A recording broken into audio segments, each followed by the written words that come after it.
What's going on YouTube? So the Steam Deck Dock, or Steam Dock, Steam Dock. I don't know what you guys are calling it out there, but I'm calling it the Steam Dock. It's finally here. It's been delayed for quite a bit here, but it's finally here. So those of you guys out there that do have a Steam Deck, you can go ahead and pick one up. But before that, the question that I know most of you guys are wondering right now is it worth the price tag? Because it's not cheap. Like, there's other docks out there, third parties and whatnot. So I want to get my hands on it first before, I decided to make a decision on if, a third party one would work better. I haven't picked up any third party ones, but I do intend on checking out another one to see if it compares, to this one. But in this video, we're going to be focused on this guy. So let's check it out. So if you're wondering what the Steam Dock does, it pretty much just expands the amount of connectivity options that you have with your Steam Deck, as well as provide charging for it. Nothing crazy, nothing else. It doesn't improve performance of gameplay or the general console or anything like that. But it's a nice little accessory to have for certain situations. Like me personally, I see it as something that I can use to just charge the Steam Deck quickly at all times,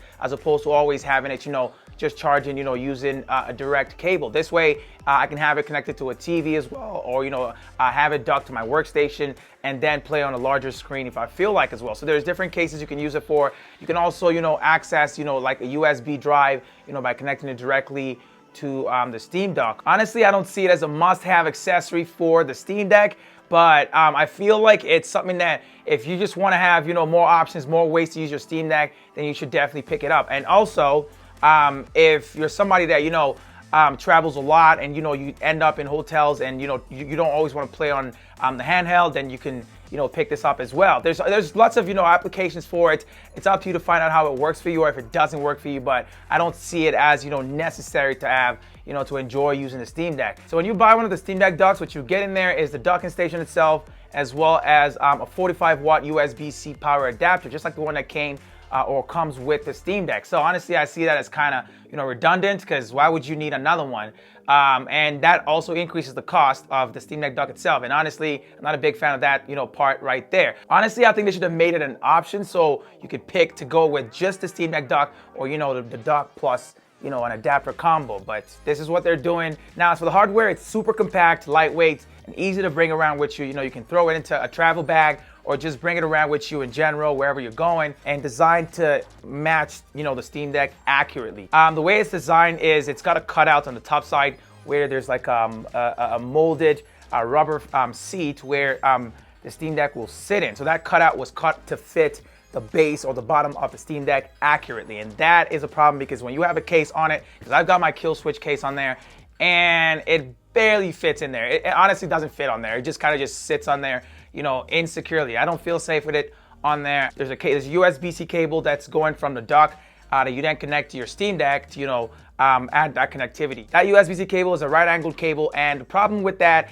is when you have the case on there, it doesn't work. It doesn't connect properly, to the Steam Deck, which, makes the case kind of not work with the Steam Deck dock. So I've been struggling with that right there so far, and I'm pretty sure it's going to be the same with a lot of cases out there, because the way it's designed in general is to fit the Steam Deck itself. So you might have to take off your cases to use it, or look outwards for other options that might work better, or cut it to shape, modify it. There's different things you could do to make it work for yourself. There's a single logo on the top side, so that's the only place where there's any branding at all, and underneath it there's a non-slip substance. So as for ports, we've got every single one of them on one side, so we've got 6 of them in total. One of them is a DisplayPort 1.4 input. Then we've got an HDMI 2.0 input, and both of those are for connecting to external displays. Then we've got a USB-C port for powering the device in general, so you want to charge your Steam Deck as well as use it, with the different connectivity options. Then we've got a gigabit Ethernet port for hardwired internet connection, so you don't want on that slow Wi-Fi.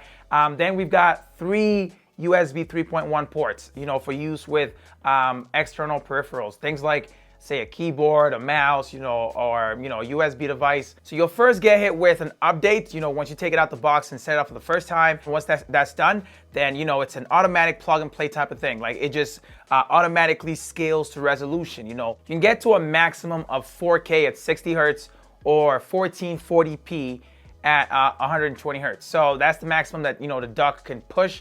And that's pretty good right there, you know, but it doesn't work the same for gaming. It only works that way for, you know, when you're using it with the interface, like the Steam Deck gaming interface itself. So when you're using it in desktop mode, you can get separate kinds of resolutions as well. Because, you know, when I use it with my ultra wide, I was able to get 5K resolution, you know, while using you know, desktop mode. So after setting up the Steam Deck dock, the first thing I did was test it out with my 75-inch TV just to see how well, you know, it scaled to resolution, how things looked on, you know, a large screen. And everything looked great. You know, it automatically scaled, and you can set all of that up in the settings. You can go ahead and, you know, choose it if you want it to automatically scale, or if you want to set up your own resolutions yourself. I usually like to set up my resolutions myself. I don't like use the automatic scaling. The maximum resolution you get, you know, with gameplay is 1280 by 720p. So it's not, you know, like your PS5 or your Xbox out there or your gaming PCs, but it looks great. It looked great for what I, you know,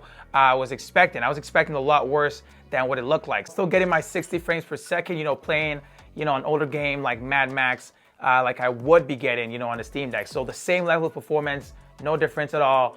The resolution just looked, you know, larger on the screen, but not 4K by any means. Like I said, the TV might have done a little bit of upscaling itself, because some of these TVs these days, you know, they come with like upscaling technology to make content look better. But I can't tell you guys that it will look great on your TV 100%. Some TVs, it might not look as great as others. It also made using a keyboard extremely easy, you know, sitting on the couch and just typing away and having that big screen right there. So that's really cool right there. Just know you also need, you know, an external controller if you plan on gaming, you know, with a big screen, you know, just docking it. Extra accessory that has to come with a Steam Deck dock if you plan on using it with, you know, with an external display, because you don't have to use it with an external display. You can use it, you know, in, you know, just as a charger, you know, sitting by your nightstand, and just a way to expand connectivity in general. It even works without, you know, having the power cable connected. So it draws a little bit of power from the Steam Deck itself, and then it uses that to power the dock, you know, enough just to power, you know, those little devices you're connecting. It's nice to have, you know, at home, or just to bring on a trip and not have to always use a power bank. So it's just another way to use it. Just more ways to expand, you know, how you use your Steam Deck. So far, it's been great. And there's a few features that are supposed to be coming to it, you know, like updates and stuff. One of them is multi-monitor support.